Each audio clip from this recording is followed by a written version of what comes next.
Bonjour à tous, aujourd'hui je vais vous parler de Les Chèvres avec Jérôme Commandeur et Danny Boone qui est sorti le 21 février.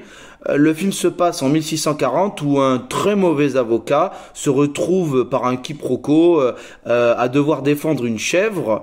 Il aura face à lui justement l'avocat qui lui par contre gagne tous ses procès, qui est joué par Jérôme Commandeur, le plus mauvais des deux étant joué bien sûr par Danny Boone. Alors, c'est juste pathétique. Il y a rien à sauver dans ce film.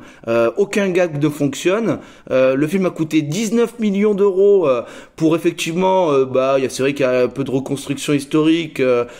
Bon, ça, visuellement, c'est pas dégueu, mais sinon, c'est vraiment une comédie plus que graveleuse, sans aucun panache, mais c'est très très très mauvais. Moi, j'ai pas rigolé une seule fois au film. Danny Boone et Jérôme Commandeur, ils sont pas drôles. Les guests, donc Marianne Chazelle, alors là, si c'est pas graveleux, mais c'est vulgaire. Et puis on a Grégory Gadebois qui joue Mazarin, mais là aussi c'est pathétique, mais il y a rien à sauver dans ce film. Pourquoi j'y étais allé? J'étais allé parce que moi Danny Boone, tant pis, j'assume un peu, radin, superchondriaque.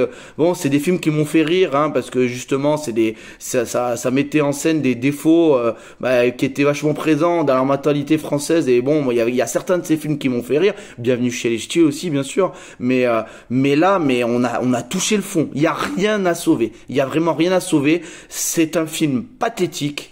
Il y avait 10 personnes dans la salle. Il y en a une qui est partie en plein milieu et le reste, moi j'ai pas entendu une seule personne rigoler. Alors il y a peut-être que les gens rigolaient dans le silence, mais c'est vraiment un film où il n'y a rien à sauver. Je parlerai pas après du reste, la réalisation, la musique, tout ça. On s'en tape.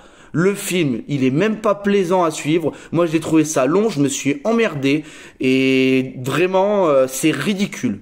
Donc, n'allez surtout pas voir ce film. De toute façon, ça fait déjà une semaine qu'il est en salle, il y a déjà plus personne qui vient le voir. Il va rester une deuxième semaine où il va y avoir 3 pèlerins entendus qui vont aller le voir. Et je vous assure que c'est un film qui va passer aux oubliettes et qui va absolument pas refaire les recettes pour rembourser le budget du film, parce que c'est vraiment pathétique. Donc c'est pour toutes ces raisons que je mettrai la note de 2 sur 10.